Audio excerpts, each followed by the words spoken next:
Olá, amigos e amigas. Estamos iniciando pela TV Câmara de Pouso Alegre, canal 18.2, mais uma edição do programa Papo da Hora. Eu sou a professora Leila Tuffi, é um prazer enorme tê-los aqui comigo. Como vocês sabem, Papo da Hora é um programa que leva para a casa de vocês temas que atravessam o nosso cotidiano, que batem a nossa porta, que estão dentro da nossa casa, dentro da casa de nossos amigos, da casa de nossos familiares, e não sabemos muito bem lidar com isso, conversar sobre os temas. Hoje, mais uma vez, trazemos um tema delicado e importantíssimo. Nosso tema hoje é suicídio, do abismo à vida. E para falar sobre isso, trazemos dois profissionais de peso, que eu vou apresentá-los. Primeiramente, a psicóloga, nossa amiga, que já esteve aqui conosco, é um prazer tê-la de novo, Maria Elisângela dos Santos Galvão Santana. É especialista na abordagem analítica junguiana pela Unifenas, pós-graduanda em saúde mental e atenção psicossocial pela Unis, atua como psicóloga no CAPS, AD Novo Caminho, aqui de Pouso Alegre, e na clínica Interclinic, localizada na rua Ruth de Andrade Ribeiro, 65, no bairro de Fátima. E para compor o nosso papo, o Dr. Ricardo Chácara, médico, psiquiatra, preceptor da residência de psiquiatria do Hospital Samuel Libânio, membro titular da Associação Brasileira de Psiquiatria, mestre em Ciências Aplicadas à Saúde pela Univas, com o tema Quantificar o Sofrimento em Automutilação. E atua também em consultório particular na Clínica São Bento. E hoje conosco temos o nosso querido músico Roger de Assis, que abrirá o nosso programa.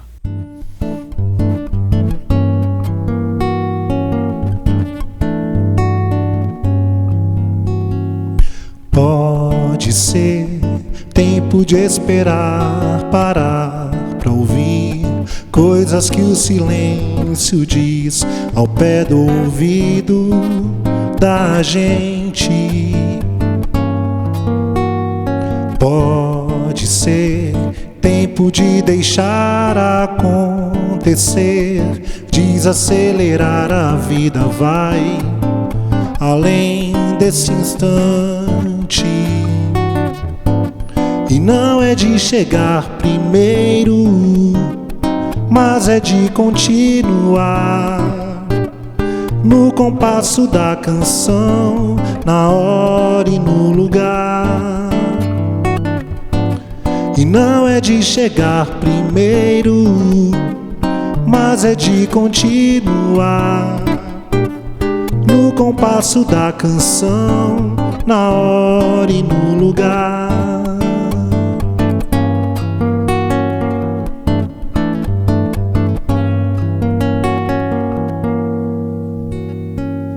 Obrigada, Roger. Obrigada, Elisângela, pela presença. Dr. Ricardo. É um imenso prazer tê-los todos aqui para nos ajudar a pensar, compreender sobre um tema tão delicado.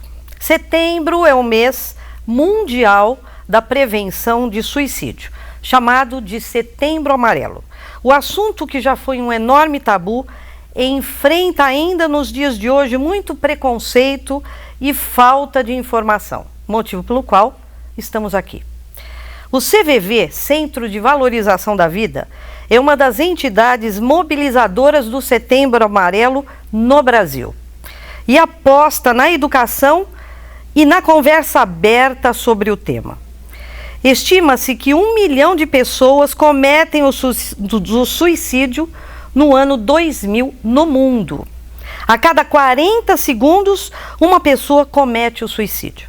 A cada 3 segundos, uma pessoa atenta contra a própria vida.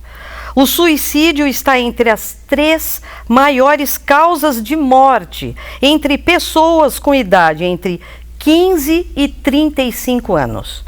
Cada suicídio tem um sério impacto em pelo menos outras 6 pessoas ao seu redor. Um impacto psicológico, social e financeiro em uma família, em uma comunidade, que é imensurável. Essas são as palavras que a gente inicia para acalorar o nosso papo. E para começar o nosso papo, eu faço a primeira pergunta para Elisângela. O suicídio, Elisângela, é um ato de comunicação? É uma comunicação? Se isto está correto, se você entende como isso, como você vê a importância do nosso programa, do nosso papo, da nossa informação? Leila, obrigada pelo convite, é sempre um prazer estar com você. A questão do suicídio, como você falou, é super importante. Setembro é o mês da prevenção, mas eu acredito que não só setembro, mas todos os anos. Pensar no suicídio a nível de comunicação é sim também pensar um modelo de pedido de ajuda, mas sobretudo é ampliar a forma de falar sobre isso. O suicídio é um tabu. Sempre foi, envolve questões culturais, envolve questões religiosas, envolve questões filosóficas, envolve questões sociológicas. Então, pensar no suicídio engloba falar sobre todo esse universo. Não dá para falar apenas do ato em si, a gente precisa falar sobre tudo que está em torno dele. E sempre foi um tabu muito grande falar sobre isso, porque o suicídio, ele sempre foi visto como um pecado, o pior dos pecados. Então, como uma pessoa vai se comunicar e falar sobre um desejo de morte, sendo que nós somos o tempo todo preparados para falar sobre a vida, pensar sobre a vida, Então a gente já começa a pensar na dificuldade da comunicação em relação ao suicídio quando a gente começa a pensar na censura que envolve esse tema, Seria como fazer uma confissão de um desejo que já é um desejo proibido por si. Então, acho que a importância da gente fazer esse papo da hora é justamente a gente poder falar de algo que fica nas entrelinhas, Mostrar para essas pessoas que é possível se comunicar, que esse sofrimento pode ser ouvido, que não precisa ficar entre quatro paredes, que a gente pode conversar abertamente, com as pessoas que estão em torno sem julgamentos, e esse tema envolve muitas dores muito profundas, e vergonha, as pessoas têm vergonha de falar, a maioria delas, Então a gente tem que pensar na questão da comunicação em relação ao suicídio como uma ampliação da busca pela vida, não como um pensamento pela morte. Legal. Por isso do abismo à vida, Por isso do abismo. Doutor Ricardo, aquela primeira parte minha, que eu disse que milhões de pessoas, já morreram de suicídio aí pelo mundo, depressão, transtorno bipolar, dependência química e tantas outras doenças levam ao suicídio ou são pontes para o suicídio. Eu gostaria que o senhor comentasse um pouco sobre isso. Boa tarde, Leila. Prazer, uma honra estar aqui para poder falar sobre esse tema muito importante. Tanto é que virou um mês apenas para conscientização sobre esse assunto. É muitíssimo relevante. Precisamos falar e informar a sociedade sobre este tema, o suicídio, a fim de diminuirmos essas taxas e, logicamente, otimizar o tratamento para o paciente. Algumas patologias dentro da psiquiatria predispõem com maior facilidade o risco do suicídio, como os transtornos de humor, como você citou, a depressão e a bipolaridade, o uso de substâncias, álcool e drogas, a esquizofrenia, os transtornos de personalidade também. São patologias que podem, logicamente, facilitar ou desencadear com um desfecho, o suicídio consumado ou uma tentativa de suicídio. Precisamos entender, então, a definição, o que vem a ser suicídio, Suicídio vai ser qualquer ato contra a própria pessoa de forma intencional, cujo objetivo seja a morte, tá? E é raro, na verdade, no nosso hospital aqui regional, um dia não ter um caso de uma tentativa de suicídio ou não ter um suicídio consumado. Nossa. Praticamente diariamente e mais de um caso, sabe? É raro não passar um final de semana sem ninguém ter pelo menos tentado. Tentado. Isso. E é importante porque os estudos todos mostram que falar sobre o tema, informar a população, ajuda a diminuir essas taxas e diminui o risco do suicídio para essas principais patologias já citadas. Então, doutor, só me desculpa aí atrapalhar um pouquinho a sua mensagem. Eu acho que isso muito, quando se trata de filho, né? Porque a gente viu que a adolescência, me parece que é um problema complicado, para as mães, né, poderem nos ouvir e compreenderem que o sofrimento dos filhos, né? E como ajudar, né? Eu acho que é isso que o senhor quer colocar também, né?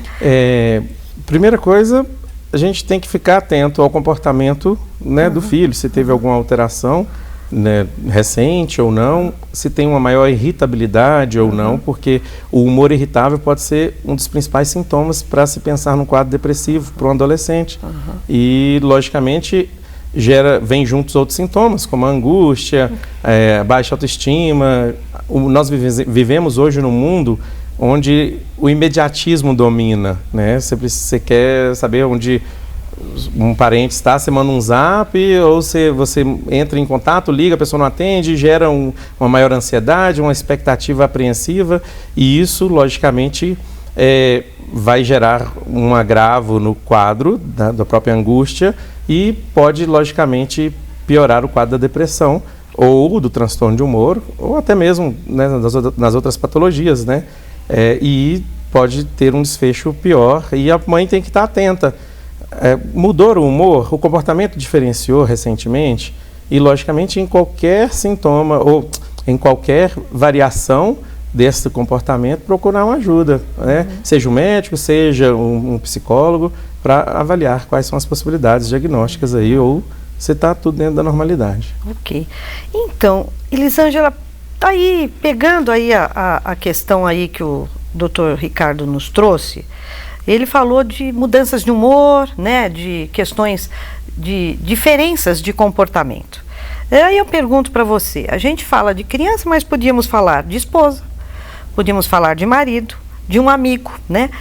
Que sinais, né, um filho, uma esposa, um marido, uma mãe, né, tem...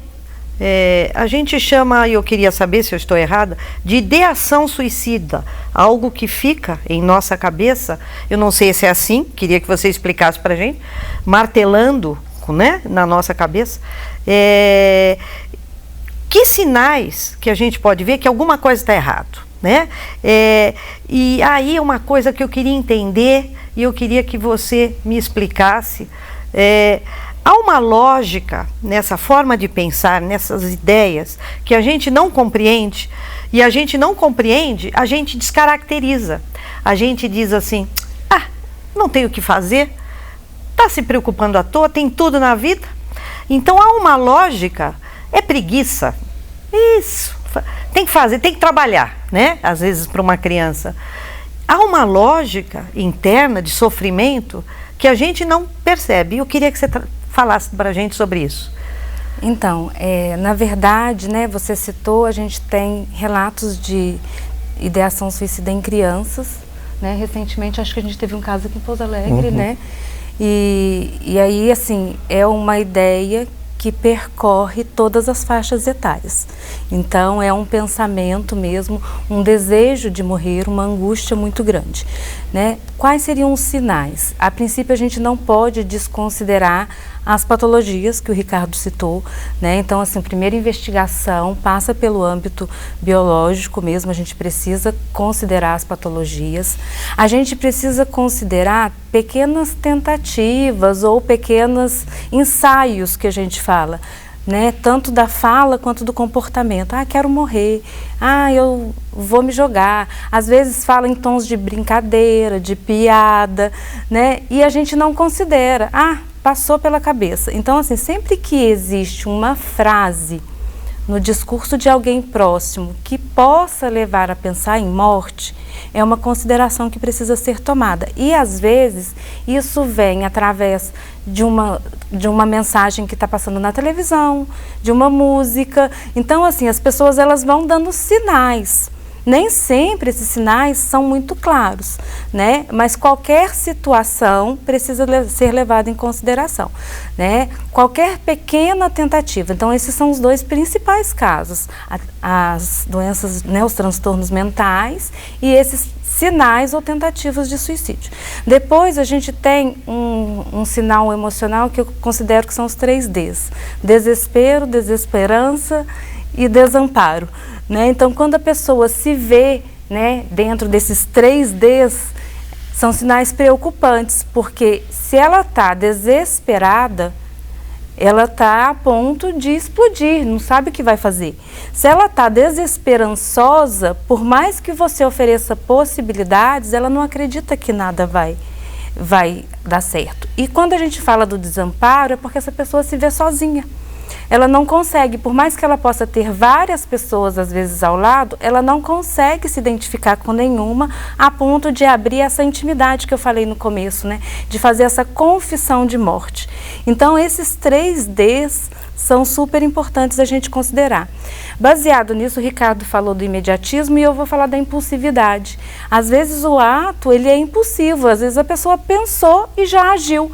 Então não deu tempo de dar muitos sinais. Foi uma atitude pontual, numa ação impulsiva, e a gente pode dar tempo de socorrer, como ela pode realmente virar uma fatalidade e a gente perder essa pessoa antes que a gente tenha tido tempo de perceber esses sinais de sofrimento, né? Outros fatores que a gente pode pensar, principalmente na adolescência, a questão dos bullying, né? Quando o adolescente ou a criança sofre bullying, aí ela precisa se livrar desse sofrimento.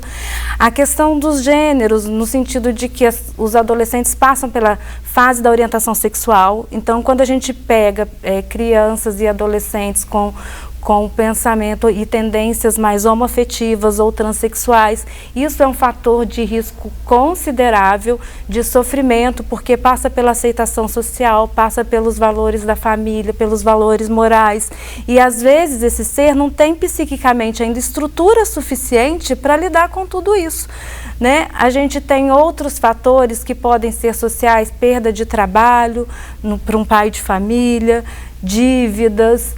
A gente tem os fatores que a gente considera importantes também, que são fatores genéticos. A gente tem fatores importantes no caso de histórias traumáticas na infância, pessoas que sofreram abusos, passaram por algum acidente, né? Então, tudo isso, às vezes, está latente na pessoa. E ela, às vezes, ela dá sinal de uma história que ela lembra do passado dela, ela sempre fala aquilo, mas passa desapercebido. E é como se ela falasse e não fosse ouvida, né? E acaba virando uma rotina e chega uma hora que esse sofrimento se torna tão grande que ela vai por terra, né? Então, você tocou num ponto que eu acho, assim, delicado. Ela sente, mas não é ouvida. Então, ela sente, ela não é nem vista, porque os sinais não são vistos e não são reconhecidos. Motivo da importância, eu acho, do nosso papo. Aí a pessoa está numa bolha, no desespero, na desesperança e no desamparo. Como uma mãe, Elisângela, e depois a pergunta vai para o doutor, como uma mãe fura essa bolha? E a pergunta vai ainda mais. Como uma mãe que às vezes reconhece o desamparo, não consegue furar essa bolha? Então, Leila, isso é muito delicado, porque às vezes essa ação não pode partir dessa mãe. Porque nem sempre é ela que vai ser a pessoa que vai ser aquela da confissão, né? Porque ali a gente tem ações envolvidas afetivas, a gente tem um desejo, a gente tem uma história, uma relação. E pode ser que dentro dessa relação, essa mãe também está participando dessas dores. E aí o que a gente fala? Se a mãe observou, talvez ela possa ampliar essa rede, né? De chamar pessoas da confiança dessa pessoa para fazer um acesso, para fazer uma investigação, para colocar mais gente preocupada, não só ela preocupada, né? E aí, assim, ele quer falar da dor, mas às vezes ele precisa da pessoa certa, Nem sempre, e aí eu vou fazer uma consideração, os profissionais de saúde estão preparados, né, Ricardo? Nossa. Depois você me corrige se eu estiver errado, para ouvir disso. Quantas vezes a pessoa que está com ideação suicida vai a um médico, fala de uma dor, teoricamente é física, mas ele quer falar de mais alguma coisa e isso é deslocado, né? Então, assim, não é fácil tocar nesse assunto, né? Às vezes ele dá sinais no trabalho, ele dá sinais e aí ele vai falar de questões financeiras, ele vai dar muita volta, né? E aí as pessoas nem sempre estão preparadas. Complementar. Oi? Eu queria complementar. Tá. E quando essa mãe percebe, né, ela está em volta de uma angústia, ela entra nessa questão da redentora, eu preciso salvar, né? E aí isso gera um peso maior para esse filho ou para essa filha, por quê? Porque eles também carregam em si a culpa do sofrimento da mãe. E aí fica mais difícil ainda de romper essa barreira. Então, queria que o senhor explicasse também dentro da sua área, doutor, porque eu acho que a maior, às vezes a gente nota e não consegue, né? E é como se a gente se sentisse impotente, né? Eu sou mãe, tenho 2 filhas, já passei por dificuldades, né? E então a gente sente como a gente sente muitas vezes uma incapacidade, né? Uma impotência. E isso quando a gente percebe. Quando não percebe, ótimo, né? Ótimo, não é ótimo, mas a gente não só vai saber não depois o que é pior. Eu queria que o senhor comentasse isso e colocasse como a gente ajuda, né? Que atitudes que a gente tem que ter para a gente poder furar essa bolha ou perceber os sinais. Vamos lá, esse assunto é muito interessante, tem que ficar muito bem esclarecido para a população. Você está questionando se a mãe consegue ou não perceber, ou os familiares à sua volta conseguem perceber esses sinais. A grande maioria das tentativas dos suicídios e dos suicídios consumados dão sinais. Mas, e se essa pessoa que convive com esse paciente não consegue, não tem aptidão para perceber esses sinais? Ele não é preparado. É da área da saúde mental? Não. Muitas vezes, a grande maioria dos médicos também não estão preparados para isso. Então, assim, é muito importante você compreender. Esta mãe pode não estar preparada para perceber esses sinais, mas consegue perceber que tem alguma alteração comportamental acontecendo ali com esse filho, porque conhece o filho. Então, assim, alguma coisa está estranha e diferente. E eu preciso, então, procurar uma ajuda, alguém que atenda na área da saúde mental, seja um psicólogo, seja um psiquiatra, para poder avaliar. E muitas vezes pode ser o gancho que essa pessoa precisa para poder se abrir, conversar. Quantas vezes você já foi ao médico e perguntaram para você se você tem algum desejo ou vontade de não viver mais ou de suicidar? Qual foi a vez? É raro isso. Às vezes até psiquiatra mesmo não questiona, sabe? Então, sim, tem que ser avaliado. Desde do médico do PSF, do Programa de Saúde da Família, lá na atenção básica, 80% dos suicídios consumados passaram nos últimos 30 dias de vida em consulta com algum tipo de médico e não foi avaliado a ideação suicida. Eu sempre pergunto para todo paciente meu, eu prefiro não usar a palavra morte. Você tem desejo de se matar ou morrer? Eu prefiro usar. Passa pela sua cabeça a vontade de não viver mais? É a mesma pergunta, só que com outro tom. Aí, às vezes, é tudo que o paciente precisa para poder... doutor, passa realmente tudo. Eu falo assim, você já pensou ou já imaginou como você faria isso? Aí já muda totalmente. Sabe? E o paciente, às vezes, está esperando, ele tem vergonha de expor isso ao médico, ou que seja um familiar ou algum profissional. E quando você dá a oportunidade para ele poder se abrir, conversar, é tudo que ele precisa. E aí o tratamento tem que ser bem personalizado e ser bem focado para a gente melhorar esse paciente o mais rápido possível.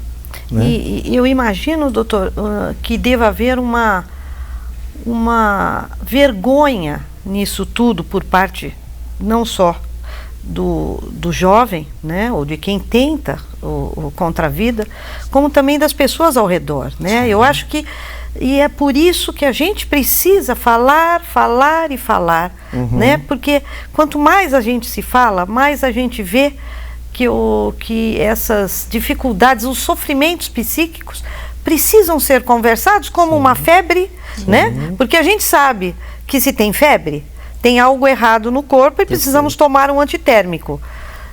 Só que a gente não sabe que alguma questão que me muda, eu preciso também de uma ajuda, não de um antitérmico, mas de uma ajuda. E as pessoas têm vergonha disso, né? E às vezes chega no limite, né? E eu queria aproveitar, e o senhor trabalhou com a questão da automutilação. Eu queria aproveitar, doutor, e perguntar: as crianças, os jovens que se cortam, isso para mim é uma coisa muito delicada, né?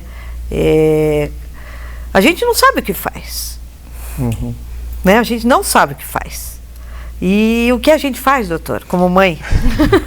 A automutilação já teve diversas definições ao longo da história. Já foi, inclusive, considerado como uma tentativa de suicídio. Hoje não é mais, estaria como um para-suicídio, né? Um agravo a você mesmo, mas com a intenção não letal, quer dizer, de não levar à morte, de amenizar a angústia. O paciente, ele sente uma angústia intensa, uma dor psíquica que ele não consegue controlar, e à medida que ele se corta, que é uma dor física, e ele controla o nível de dor, a dor física compete com uma dor psíquica, e uma dor que eu controlo. Os estudos mostram que quem se automutila tem um alívio da angústia em até 72 horas. Quer dizer, realmente é algo físico que está amenizando algo psíquico. E tem que ser avaliado. O paciente que se automutila, ele mostra, é mais comum em adolescentes, meninas, e está mostrando que ele está em sofrimento psíquico, seja angústia, tristeza, depressão, seja o que for.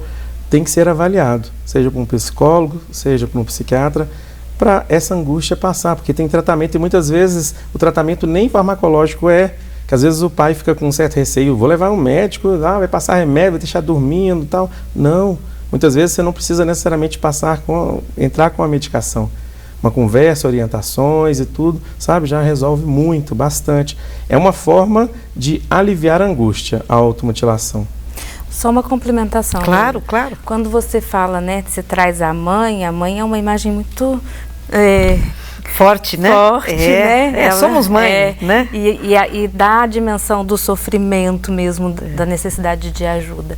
Eu penso que tanto a automutilação quanto o suicídio, a primeira coisa que a gente precisa é tirar do discurso o preconceito e a ideia de que está certo ou está errado, né? Porque a gente percebe muito essa frase, né? Tá errado isso que você está fazendo. Você não deve fazer isso, né? Então, assim, o que as pessoas vão pensar se elas veem seu braço assim, ou se elas souberem que você está assim? Então, quando a gente tira essas duas, a questão do julgamento e a questão do preconceito, a gente abre para um diálogo. E mãe é uma coisa que gosta de mostrar caminho. Então, quando mãe vai agir, ela fala, isso é certo, isso é errado, isso é certo. E aí ela acaba bloqueando o caminho, porque ele já sabe o que é certo e errado, ele só não sabe como fazer, né? Então, essa angústia, e aí eu acho que uma coisa bacana é que nem sempre o adolescente ou aquela pessoa que está portando o sofrimento, ela quer a ajuda de um profissional. Mas quem está perto, se busca ajuda, já amplia o olhar de ação. Entendi. Então, às vezes, o filho não vai para terapia, mas a mãe vai, e com as orientações que ela recebe, ela consegue furar esse bloqueio que você falou. Entendi. Por quê? Porque ela vai aprender a se aproximar, ela vai aprender o que falar e o que principalmente não falar. E né? o que não fazer. E o que não fazer, né? Então, é uma ajuda de um olhar que a gente fala como se a gente terceirizasse o tratamento, mas é uma possibilidade também. A gente não pode deixar de considerar que a gente não vai tratar só a pessoa. O entorno também é uma grande ajuda, né? Muito bom, muito bom, muito bom. Obrigada.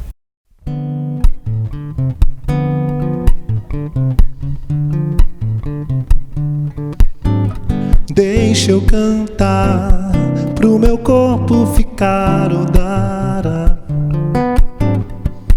Minha cara, minha cuca ficar odara. Deixa eu dançar, que é pro mundo ficar odara. Pra ficar tudo jóia rara. Qualquer coisa que se sonhara, canto e danço que dá odara.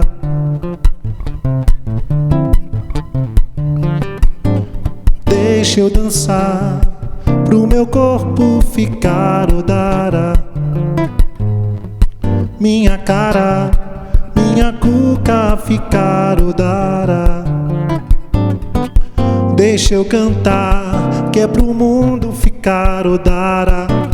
Pra ficar tudo jóia rara. Qualquer coisa que se sonhara, canto e danço que dá odara.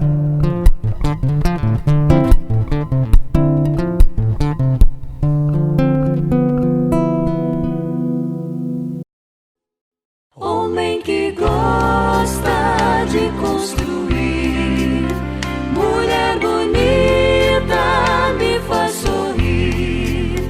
Cidade cresce, vai se expandindo, já é orgulho pro meu país. Vive, trabalha, estuda e é feliz. Aqui o sonho é realidade. Quando cheguei aqui para viver, eu consegui tudo que sempre quis.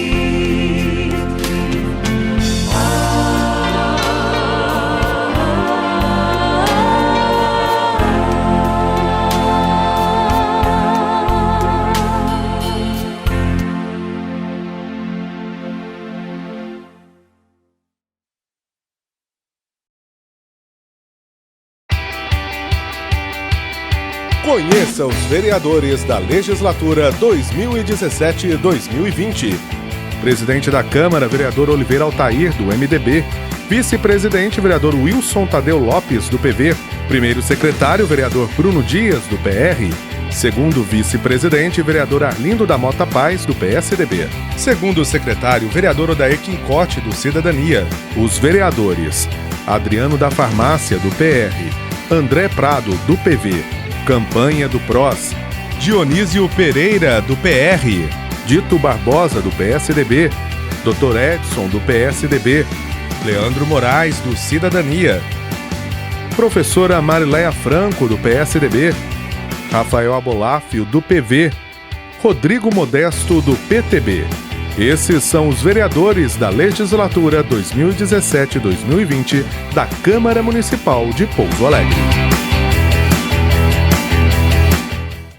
A Câmara de Pouso Alegre facilita a sua vida. O CAC tem novos serviços. Conheça e aproveite. Cartão Nacional e Municipal do SUS. Nota fiscal eletrônica para produtor rural. Cartão do produtor rural. Impressão de declaração eletrônica de acidente de trânsito, boletim de acidente de trânsito, danos pessoais causados por veículos automotores de via terrestre e consulta de multas veiculares. O CAC oferece ainda a emissão do CPF, além dos serviços já tradicionais: balcão de empregos, agendamento para carteira de trabalho, agendamento para carteira de identidade e confecção de currículo. O CAC funciona na Câmara Municipal de Pouso Alegre de segunda a quinta-feira, do meio-dia às 6 da tarde e na sexta-feira, das 8 da manhã às 2 da tarde. Mais informações, ligue no 3429-6512. Câmara Municipal de Pouso Alegre. Novos serviços para melhorar a sua vida.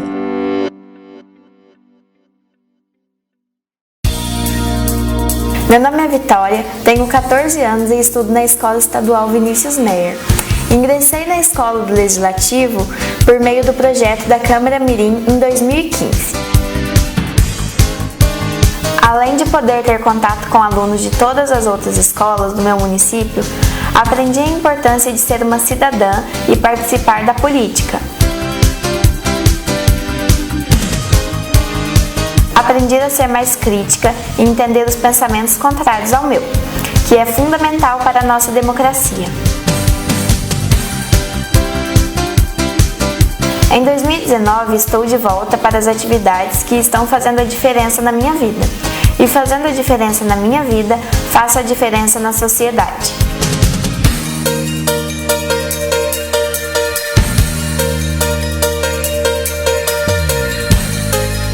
Venha você também conhecer os projetos da Escola do Legislativo de Pouso Alegre. A agenda de atividades está no portal da Câmara de Pouso Alegre, www.cmpa.mg.gov.br ou ligue 3449-6508. Espero por você aqui.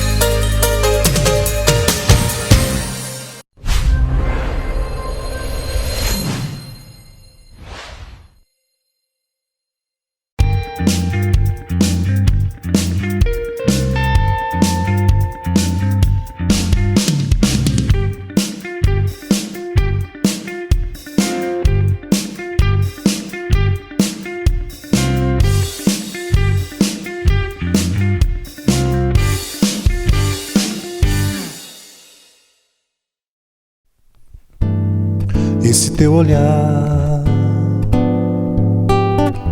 quando encontra o meu, fala de umas coisas que eu não posso acreditar. Doce é sonhar, é pensar que você gosta de mim como eu de você. Mas a ilusão, quando se distrai, dói no coração de quem sonhou, sonhou demais. Ah, se eu pudesse entender o que dizem os teus olhos.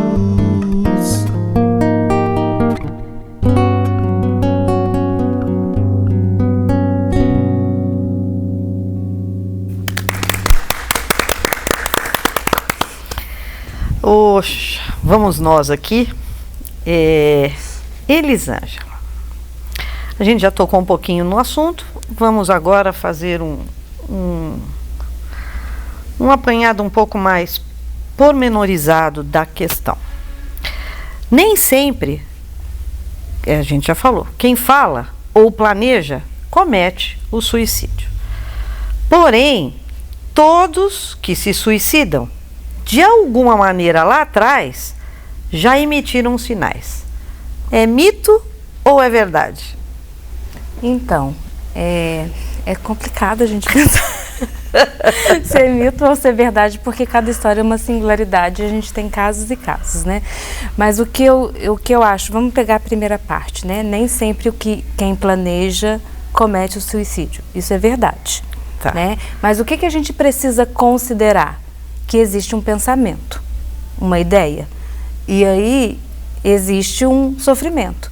Então eu não posso pensar que é para chamar atenção esse planejamento, porque uma hora vai dar certo, né? Então o fato é que não necessariamente a pessoa possa desejar executar, mas ela pode se colocar em risco. Então eu preciso considerar, né? E aí a segunda parte você fala assim, que todos que se suicidaram deram sinais. Deram sinais. Verdade ou não? Então, quando eu falei do imediatismo, às vezes não deu tempo. A gente pode pensar numa história de sofrimento, mas como o Ricardo falou, nem sempre quem está ao lado dessa pessoa está preparado para ver. esses sinais, né? Então, assim, às vezes as coisas acontecem muito, as pessoas conseguem manter, e aí na hora que vai... Esses dias eu estava assistindo um depoimento muito interessante, que era de famílias que perderam os mães e pais, que perderam os filhos por suicídio. E eram justamente 2 casos muito opostos. Uma mãe falou o tempo todo, eu percebia, ele chamou os amigos que ele não chamava há muito tempo, ele marcou comigo de fazer tal coisa, ele marcou com o pai. Então, assim, na hora que ela foi repassando a história, ela percebeu que ele tinha emitido vários sinais. Já um outro casal falou do filho assim, ele estava na melhor fase da vida dele. Estava dando tudo certo, ele demorou muito para encontrar o caminho. Ele teve sim um processo que ele fez uma análise há um tempo atrás. Ele ficou bem, ele estava bem profissionalmente, ele estava com uma namorada, ele estava feliz. E ele cometeu o suicídio. Então é difícil a gente colocar essa frase sua num mito ou numa verdade, porque a gente precisa considerar todos os pontos de vista, entendeu? Então, assim, e esse um que estava na melhor fase da vida dele, como que a gente ia pensar que a pessoa na melhor fase da sua vida vai tirar a própria vida? Né? Então, a gente fica mais atento àqueles que estão realmente em sofrimento. Mas existe, né, Ricardo, esses casos que a gente percebe e aí eu acho que tem os indicativos, o Ricardo fala melhor que eu, que normalmente o paciente depressivo a gente fica mais atento na fase de melhora, né? Que é a hora que ele consegue se organizar e ter energia suficiente para cometer o ato em si.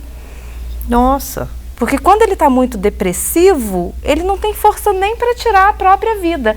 Mas dependendo da melhora, às vezes a gente está vendo isso, agora sim, ele está bem, ele está melhorando, ele está saindo do ciclo e acontece uma fatalidade, né? Ou uma tentativa, né? Que talvez não tenha sido bem sucedida. E eles falam, nossa, mas ele estava melhorando. É o nosso sinal de alerta, né? Nos casos de depressão, pode complementar se você Nossa, que interessante. É interessante o risco de um paciente em depressão grave, dele se suicidar, é maior nos 10 primeiros dias do início do tratamento farmacológico, exatamente pelo que a Elisângela comentou.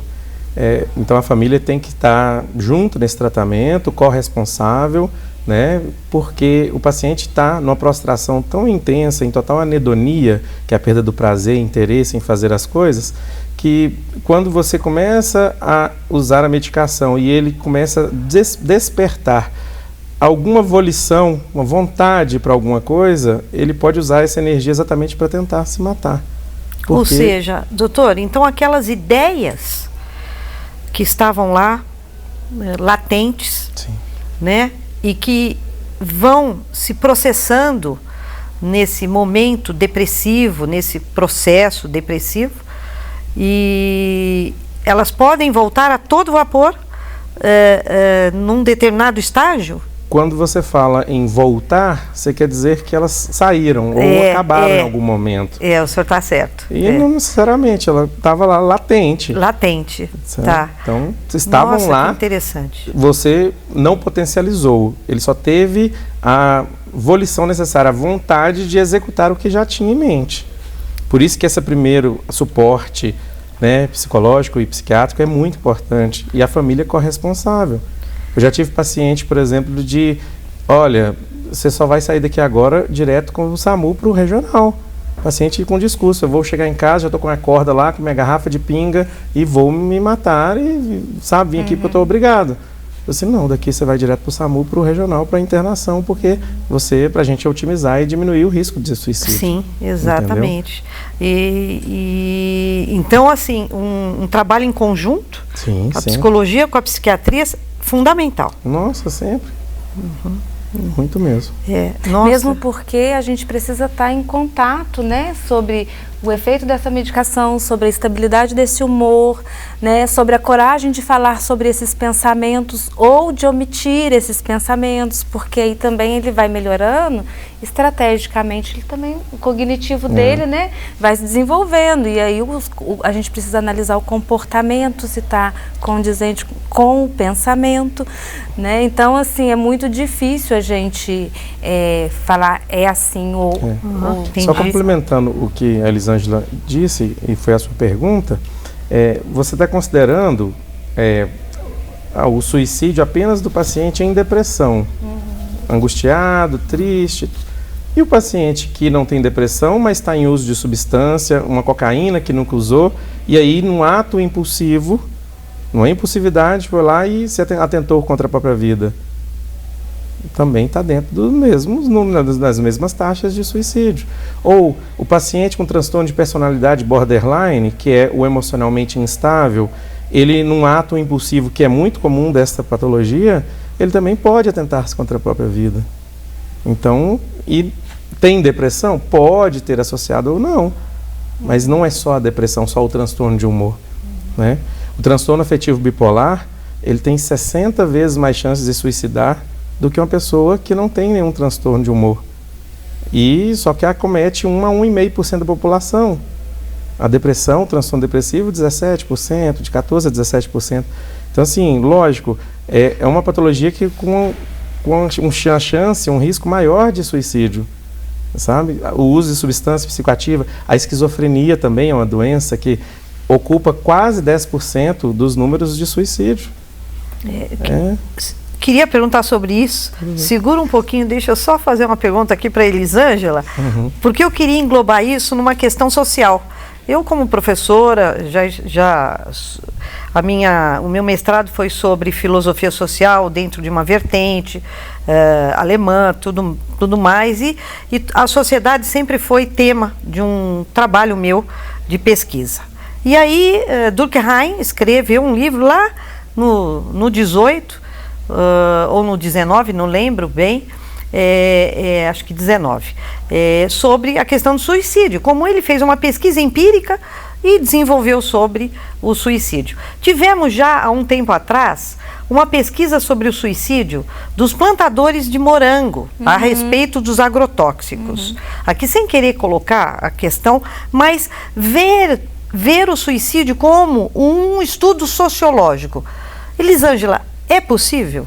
É também, né? Esse pesquisador que você citou, ele fez esse estudo, ele cita até 3 tipos, né, de suicidas. Isso. Acho que o egoísta, que é aquele que a dor dele é tamanha, que ele precisa tirar a própria vida, né, e não estou nem aí com as pessoas ao meu entorno, eu vou aliviar o meu sofrimento. Né? Então, é comum, a gente percebe essas pessoas que principalmente têm abaixo limiar frustração, né? E acabou com alguma situação e eles desencadeiam. Ele fala do altruísta, que é aquela pessoa que vai salvar o mundo por algum motivo, né? Ele vai dar a vida dele em troco de alguma coisa que vai ser bom para muita gente. E aí a gente tem lá os homens bombas, a gente tem uma série de religiões que às vezes instiga rituais, e a gente tem hoje em dia na internet também, entre os jovens, sessões que estimulam esses rituais, né? E aí a gente precisa ficar atento. E ele fala do anônimo, né? Anomia, tipo uma anomia. Exatamente. Isso. Que é aquele que vai fazer isso a partir de uma sociedade desorganizada. Desorganizada, exatamente. Né? Então a sociedade não tem regra suficiente, é uma sociedade desorganizada, crises financeiras. Né? Semana passada saiu um artigo interessante mostrando que depois do rompimento da barragem de Brumadinho, aumentou consideravelmente, você viu, o número de suicidas naquela região. Então, está respondida a pergunta. Então, assim, tem esse fator. Um fator também que eu acho que a gente pode englobar ao social é o fator existencial. Eu acho que é importante a gente falar disso. Por quê? Porque a maioria das pessoas, elas sentem uma falta, um vazio, que não é só respondido através do social. É como se ela ela pode estar com esse social todo organizado e mesmo assim ter esse desejo de morte. Então é um vazio existencial, né? Aí a gente pega muito por Nietzsche, é como se faltasse um sentido para a vida, né? Jung, quando lê Nietzsche, ele fala muito assim, é fato que alguém que tenha sentido na vida possa cometer um suicídio, mas é muito mais difícil, né? Então, assim, a gente precisa, na constituição dos sujeitos, né, pensando na criança, no adolescente, no adulto, introduzir também nesse sujeito valores, crenças, rituais, Né? Por quê? Porque a gente precisa se preencher enquanto ser humano, não só do social, né, que é material, mas também de sentido. Do sentido, né? E aí o conjunto dessas duas coisas, de uma forma complementar, a meu ver, né, diminui ao máximo esse pensamento e essas ideações suicidas. Você está vendo? E tem gente que não gosta nem de filosofia e nem de psicologia. Fazer não o quê, pode, né? Não pode. Pá, fazer né? o quê, Com né? essa aula toda aqui, como é que a gente vai falar mal da filosofia? Não pode. Doutor, há uma faixa etária que mais preocupa e dentro do seu dia a dia, o que o senhor fala sobre isso? Que faixa é essa? Embora o senhor já tenha dado a dica aí. A adolescência, hoje em dia, os números estão aumentando consideravelmente, tanto em tentativas de suicídio quanto suicídio consumado. A parte biológica do controle dos impulsos desses jovens ainda está em amadurecimento. A maturação ocorre, né, até os 18, 20 anos. E isso pode ser um fator logicamente associado a outros critérios, né? Orientação sexual mal resolvida ou diversos problemas de abuso sexual na infância, diversas situações que o jovem, a busca pelo prazer, o baixo limiar, a frustração, ou não saber lidar com os nãos ou com esses limites, está gerando hoje um aumento muito grande desses jovens e adolescentes aí que estão tentando se matar, ou que tem um baixo limiar à frustração e no momento de não conseguir controlar essa impulsividade acaba atentando contra si mesmo. E a faixa etária também da população idosa, pela perda de cônjuges, doenças crônicas, e essa faixa etária também é de extrema importância para o suicídio. Os números também estão aumentando bastante, até porque a expectativa de vida do brasileiro, do homem em geral, está aumentando, né? E aí vários critérios aí, no momento, na melhor fase dessa pessoa, né, poder curtir e viver a vida sem o compromisso do trabalho e tudo, aí vem todo um quadro que pode acabar desencadeando um suicídio, seja por diversos fatores aí, como a gente já citou, em diversas patologias. Mas as que mais preocupam é a população idosa e a população, né, na faixa etária da infância e adolescência, mais os adolescentes. Então, aí, assim, pegando o rastro aqui da questão que eu passei para Elisângela, então também uma influência da sociedade que vivemos um pouco, né, doutor? Esses adolescentes, se o suicídio está aumentando, mas aí a gente pode pensar assim, bom, o suicídio aumenta porque a quantidade de homens, de indivíduos no mundo também aumenta. Então, é proporcional? Então, essa é a questão, uma questão. E se não for proporcional, se realmente há um acréscimo de casos de suicídios entre adolescentes. Então, podemos também pensar numa questão social, como a sociedade está, isso tudo que o senhor falou, que a Elisângela falou, impondo ao adolescente que ele não é capaz de cumprir, né? E uma questão que eu queria perguntar é a presença/ausência da família.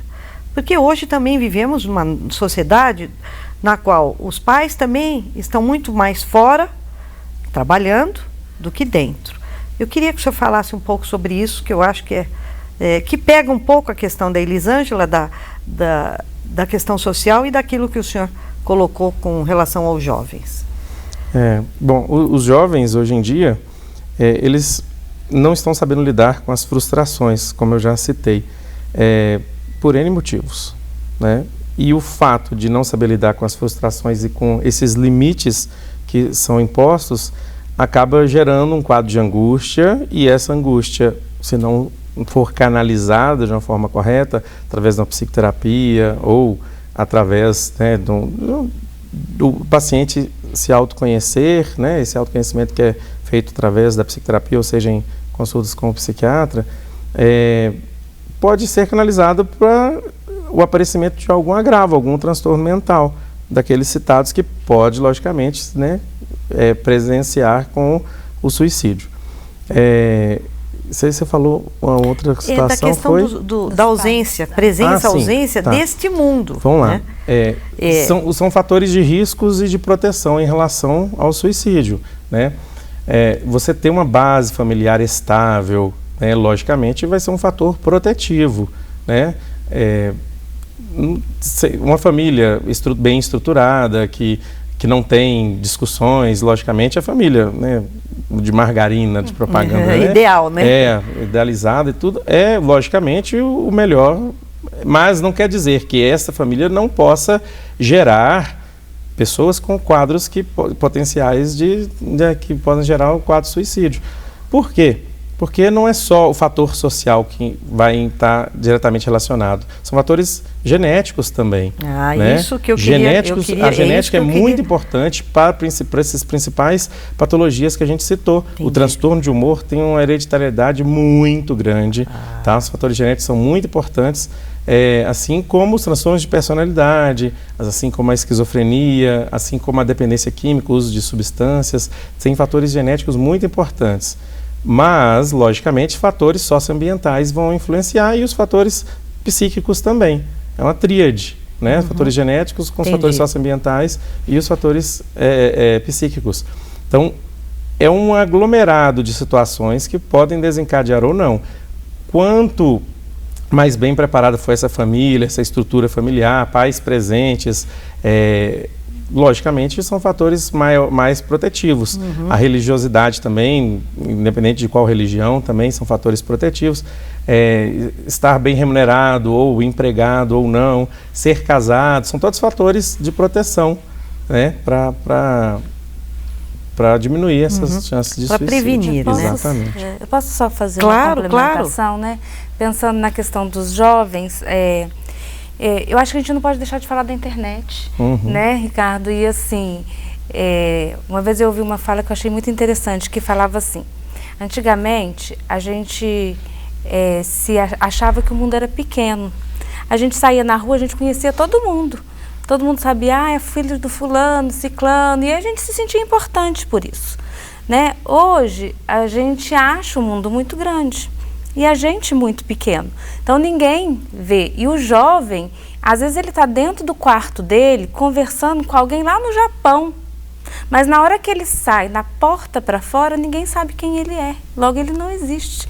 E isso gera também, numa proporção, pensando no desenvolvimento psíquico, muito grande de rejeição, né, de autoestima.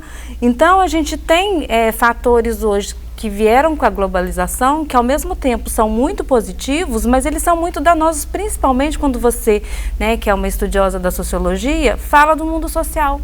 Por quê? Porque nós estamos conectados, mas nós estamos isolados, né? Então, assim, nós que já tivemos uma vivência social maior, ainda tem mais estrutura.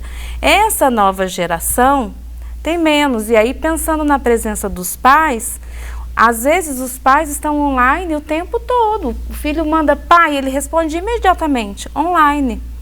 E ele se vê presente. Mas a gente tem carências afetivas, a gente tem carência de olhares, a gente tem uma série de outras carências que é da ordem do desejo humano. Porque o ser humano, eu falo que se a gente não tivesse desenvolvido o raciocínio, a gente andaria em bando, a gente não andaria sozinho igual o lobo, né? Eu acho que a gente ia estar num bando grande, assim, igual os pinguins, todo mundo grudadinho, né? Então a gente tem uma necessidade afetiva e de socialização muito grande. E a gente tem percebido, né, um isolamento, cada e vez isso mais, gera, né, um adoecimento, né? Então eu acho que só para complementar, né, eu falo que a gente lembra da música parabólica, que era a coisa mais interessante do mundo, e de repente a gente está no 5G, né? E aí verdade. Está todo mundo conectado e ausente. E ausente. E sozinho. E sozinho. Doutor, duas questõezinhas. Uma que eu fiquei aqui para perguntar sobre a esquizofrenia. Eu sei que talvez não seja o nosso tempo aqui, o nosso foco, mas eu acho que o que exatamente, assim, sintomas que a gente podia perceber e que a gente pode achar que é depressão, se é que é possível fazer essa, para quem não conhece, né? A questão dos espectros suicidas. Eu estava fazendo uma pesquisa e vi esse termo, dos espectros suicidas. O que são espectros suicidas? Perfeito.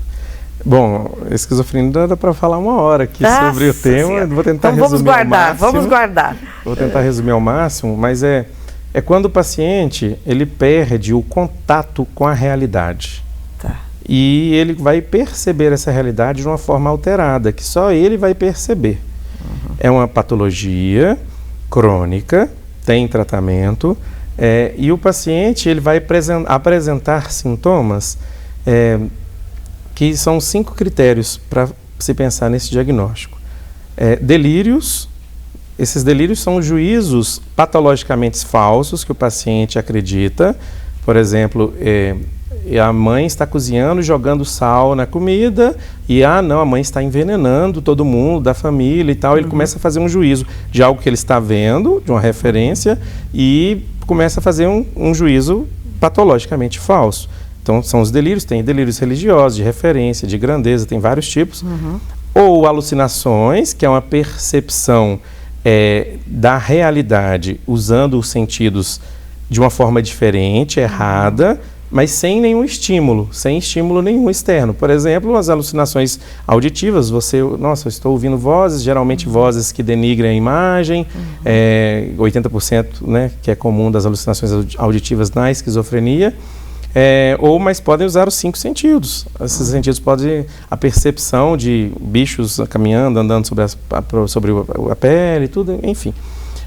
E o discurso desorganizado ou os pensamentos desorganizados também podem apresentar, são os 3 principais sintomas, mas ele pode apresentar também uma motricidade ou um desenvolvimento motor, fica grosseiro, não consegue fazer a higiene pessoal, ou vai colocar o prato em cima da mesa, deixa cair, ou fica no estado de catatonia, meio parado, meio, sabe, sem nenhum estímulo, por mais que você estimule esse paciente, ele fica na dele, quieto. E os sintomas negativos da esquizofrenia, que cursam com sintomas de abulia, que é a perda total do interesse ou da vontade de fazer as coisas, e o afeto fica totalmente planificado. O afeto é a forma como essas emoções se modulam, se alteram no dia a dia. Ele fica totalmente planificado, então o paciente muda muito o comportamento. Entendi. Então a esquizofrenia, o paciente precisa de apresentar desses 5 critérios, pelo menos 2, num período de mínimo 6 meses, para ser fechado o diagnóstico. Entendi. E é uma patologia que engloba 10% da taxa dos pacientes que se suicidam. Nossa, então, bastante. Assim, é bastante. Então foi bom ter falado. Sim, com certeza. Okay. A esquizofrenia é uma doença que tem tratamento e o paciente fica estável, fica muito bem, melhor, sabe? E acomete quase 1% da população também. E esses espectros? O espectro suicida seriam todos os casos que envolvem o suicídio. As tentativas de suicídio, o suicídio consumado, os pacientes que apresentam ideação suicida com planejamento ou sem planejamento. Então, quando você fala espectro, por exemplo, espectro autista, o espectro bipolar, são patologias que, ou no caso, né, sintomas, que estão envolvendo aquilo que você está estudando. Então, desde coisas mais graves até as coisas mais simples, né? Então, o espectro suicida envolve as tentativas de suicídio, os suicídios consumados, as ideias, o paciente que apresenta a ideação suicida com planejamento ou sem planejamento. Ok. Bom, como tudo que é bom tem que terminar, né? E vamos aqui para a nossa última questão, que não é uma questão, eu queria deixá-los aí para finalizar, que cada um pudesse deixar uma mensagem para o Setembro Amarelo. Eu gostaria de lembrá-los, né, que a Leila falou no começo sobre CVV, que é um canal de comunicação, né, direto para as pessoas que começam a ter ideias suicidas ou pensamentos. Eu acho também importante abrir o pensamento em relação ao grupo, né, quem está próximo de mim, quem eu confio, com quem eu posso falar. não só em setembro, mas em todos os outros dias, né? Perceber que aquilo que eu sinto é tão importante quanto tudo que eu faço.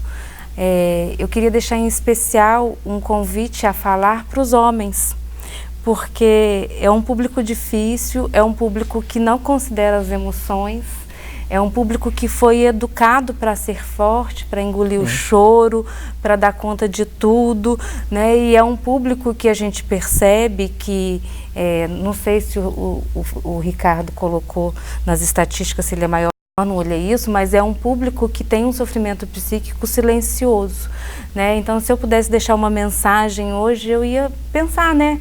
Porque as mulheres, elas falam com as amigas, elas contam, né? Os jovens se comunicam virtualmente, os homens, eles se silenciam e eles sofrem, né? E aí, que setembro seja esse mês de aparecer, né? De iluminar as emoções de cada um, não ter vergonha de falar sobre elas, poder apresentá-las, poder entendê-las, né? E assim se tornar, né? Pelo menos uma pessoa que se conheça melhor, né? Não necessariamente só as pessoas que estão em sofrimento, mas assim, aproveitar essa deixa para a gente poder se olhar um pouquinho para dentro. Obrigada. Doutor? Eu queria deixar claro, principalmente para aquele perfil de pessoa que vive angustiado, muitas vezes se automutila para aliviar essa angústia, faz cortes ou se machuca, ou a própria pessoa que sente assim que a vida não faz muito sentido, está totalmente desesperançoso. Tem tratamento, procure ajuda, procure um psicólogo, procure um psiquiatra. E nossa, isso vai melhorar bastante, consegue minimizar e até otimizar. Você vai acabar com todos esses sentimentos, essas sensações ruins, isso vai acabar. Tem tratamento, procure ajuda.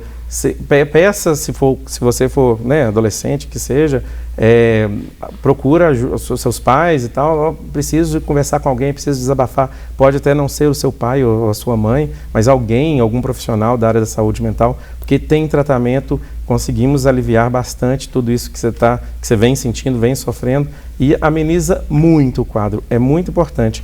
O que, inclusive, a Maria Elisângela comentou em relação aos homens e às mulheres, a taxa de suicídio para homens, de suicídio consumado, é 3 vezes maior para o homem do que para a mulher. E as tentativas de suicídio, ao contrário, são 3 mulheres com a tentativa de suicídio para um homem. Né? Então, assim, já mostra que a letalidade é muito maior quando o homem, né, tenta se matar, né, ou cometer alguma coisa contra a sua vida. Tá? Interessante. Obrigada, doutor. Bom, e eu, como de costume, as minhas dicas de leitura como uma professora, né, de filosofia, umas dicas de leitura. A primeira é do Ministério da Saúde, Agenda Estratégica de Prevenção ao Suicídio, que está no portal arquivos.saude.gov.br, que todos na internet podem pegar. Um livro, Suicídio, Informando para Prevenir, da Associação Brasileira de Psiquiatria, também está na internet, muito interessante. E um outro livro, que aí não na internet, para quem gosta de leitura, O Demônio do Meio-Dia, uma anatomia da depressão, de Andrew Solomon. Bem, é isso. Difícil falar sobre um tema tão importante, tão delicado. Assim, eu vou fechar nosso programa com algumas frases. Não ignore um pedido de ajuda. Fique atento aos sinais. Todas as vidas importam.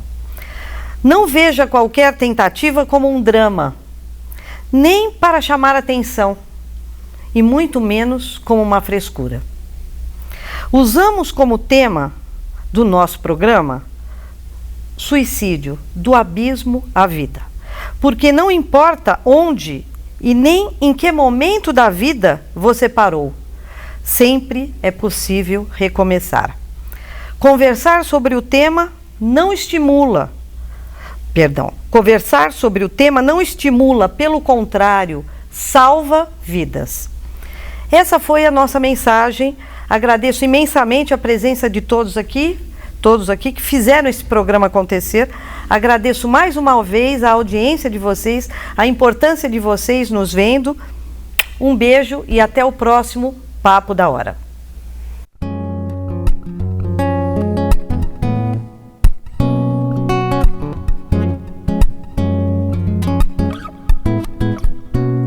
Que tal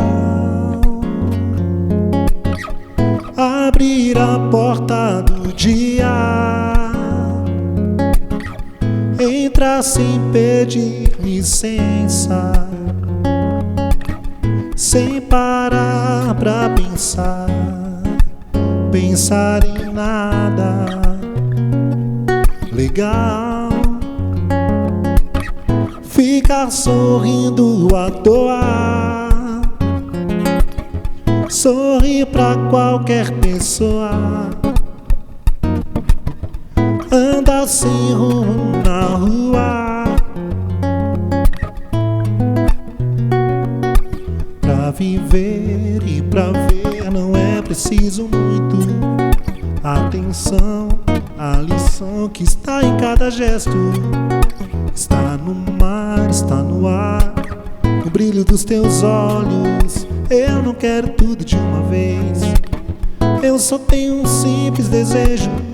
Hoje eu só quero que o dia termine bem. Hoje eu só quero. Hoje eu só quero que o dia termine bem.